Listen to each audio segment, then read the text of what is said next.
that time I feel one day, especially one day cricket, was a lot of dependent on Sachin more than anyone else. Yeah. Sachin gaya to sab gaya. Like, that was the mindset of everyone, you know. Yeah, exactly.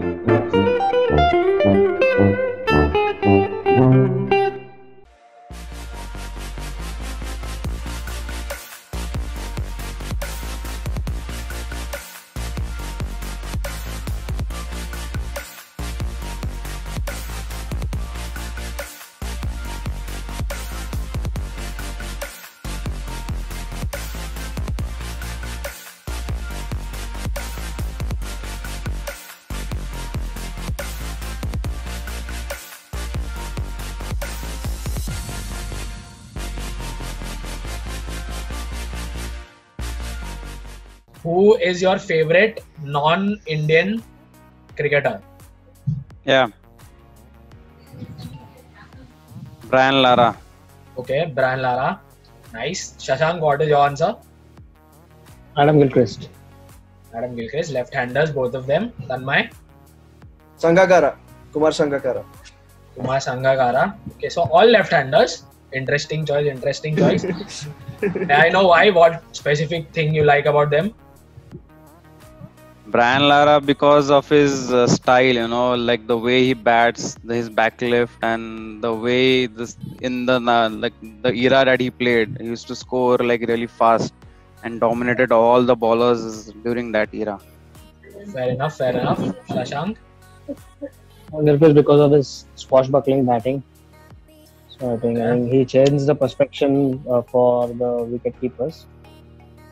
Yes, I agree. First, wicket keepers were considered to be wicket keepers first and batsmen secondary job. I guess Yes. Gilchrist was the first one to change that perception. Agree. Yeah. And Tanmay? Sangakkara, I think, was he was a star, but again at the same time he was a team player. He was, it was a full package. I think his contributions to Sri Lankan cricket, in my opinion, were far superior. I wouldn't say far superior, but I think he was in the time of Jayawardene and the others, and those were very good. They were all very good teams at the time. But I think his contribution sometimes tends to get a little overlooked, despite the fact that if you just see his statistics, his records, I mean, it's stellar across tests and ODIs. Talking about Sri Lankan cricket, I guess my first memory of watching cricket was the 1996 World Cup, again which Sri Lanka won. So I would like to ask, what is your first memories, Tanmay, watching cricket? So I was 6 years old. Okay, I have a very, very, very vague memory, but I still vividly remember it, because if I have to look back and think about what I remember most, the first thing that comes to my mind is the cup. Okay. It was a very unique looking cup. It had that peacock A on it. It was and that was very eye catching. For the 6-year-old, that was a very eye catching moment.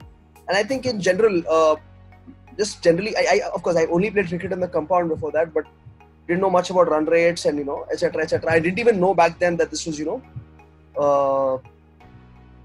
would I put it? Back then, that this was the first ever World Cup to be won by the team that was chasing. The final that we won by the team that was chasing. Yes, exactly.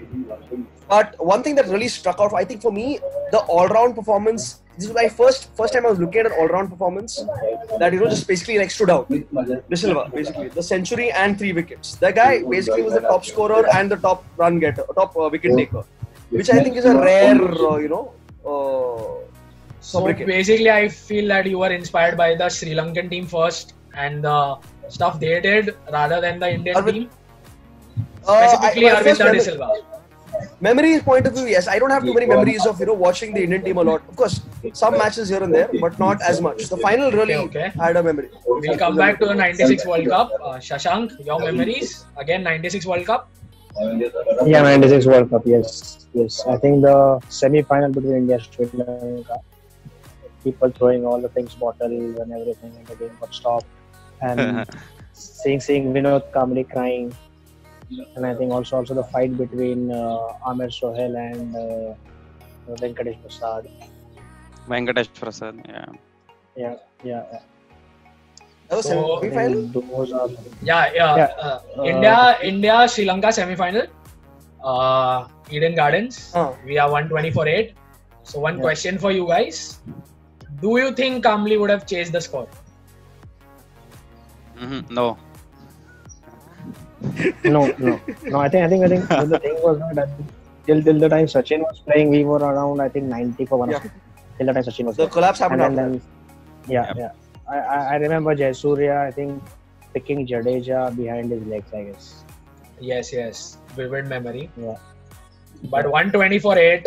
Vinod Kamli crying. According to him, he was like, I would have won the World Cup for India. I would have won the match for India.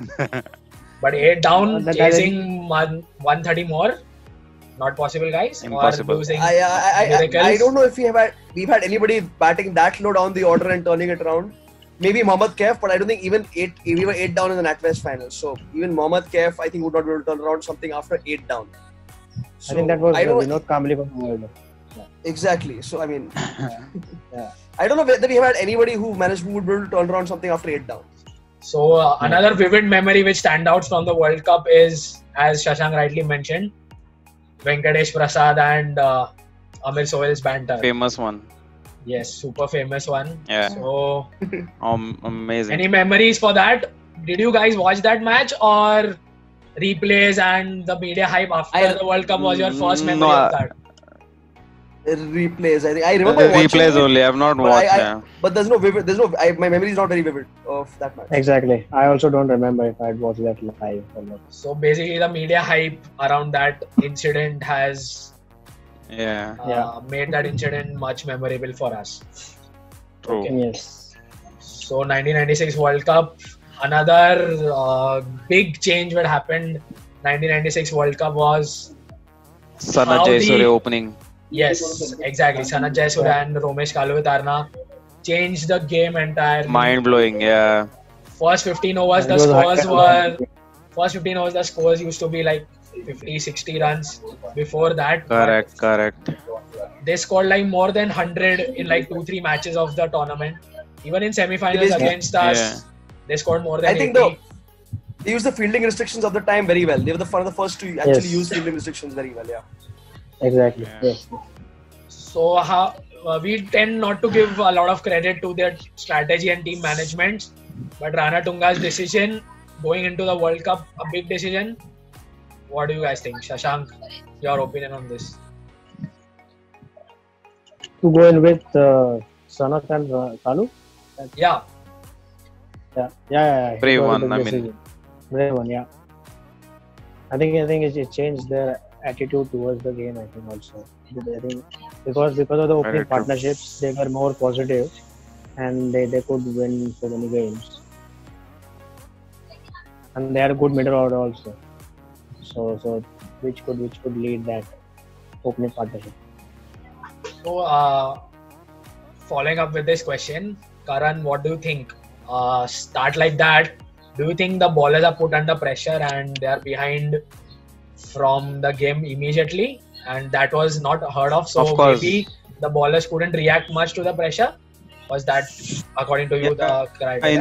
In those days, I mean, in those days, such starts were like not heard of. I mean, Kaluvitarna and Jayasuriya scoring at such high pace and giving Sri Lanka such a great start. It was no one was doing that, and bowlers were immediately at the back foot, and it was a great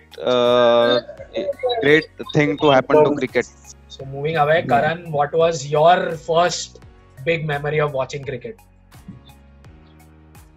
As a 8-9 year old, I really started understanding cricket and all the technicalities of it. So I started with by watching the greatest series, I think, for Sachin Tendulkar, the Coca-Cola Cup at Sharjah 1998, and those two knocks of his 143 in the semi-finals, and the finals was, I think, a 194 knock. It was like greatest ODI knocks of his. So I mean, those days, I mean, for example, in the semi-finals, India required around like 280 odd runs to win, and in those days, that score was like considered like a huge score, and India were completely dependent on Sachin Tendulkar in those days. only he could win the matches for us. So his knock really changed the way that India started playing cricket. The aggressive cricket that we see today. I think that 1998 knock was real eye opener for us. What do you think, guys? 100%. I feel that time I feel one day, especially one day cricket, was a lot of dependent on Sachin more than anyone else. Yeah, Sachin gaya to sab gaya. Like, that was the mindset of everyone. Yeah, exactly. So like the match which India needed to qualify. So there was a qualification around 243 or something. India needed to qualify for the finals. Correct. But 253 runs were needed. Yeah. And Sachin was there till that, and he saw through like India will reach 253 and India is in the finals. So that is why. And do you think, in spite of the heat and everything, he was toying with the Australian bowlers. I remember Sachin running that quick two, and then Tony Greig saying that India have qualified. I think the match was also remembered because of Tony Greig's commentary. Yeah. That was a brilliant combination. Amazing. The way he used to comment on Sachin's batting and all. Yeah, so I don't know if that gave Sachin some inspiration to hit those sixes. Maybe. But after that series, Tony Greig became all of our favorite commentator, definitely. Legendary commentator. Yeah. So one more thing which was synonymous with those two knocks was Shane Warne saying that he had nightmares of Sachin's batting after that. So Tanmay, I would like your opinion on that. What do you feel on that? I think it identified, and I don't think any Indian forgets that. I mean, it is one thing everybody remembers about Australia is look, your greatest bowler had nightmares about our greatest batsman. So I think that was like, because I think Shane Warne was in general feared everywhere as a legendary leg spin bowler. By and large, of course, not Italian. I think one test series he played really well in India as well. But overall in India, I think we were very good at facing leg spinners. We were very, very bad at facing off spinners. So for a very long time, of course, throughout I think the 90s and the early 2000s at least, because most top Indian batsmen really struggled against Muralitharan. But against Shane Warne, it was more of a they managed to face Shane Warne with greater ease.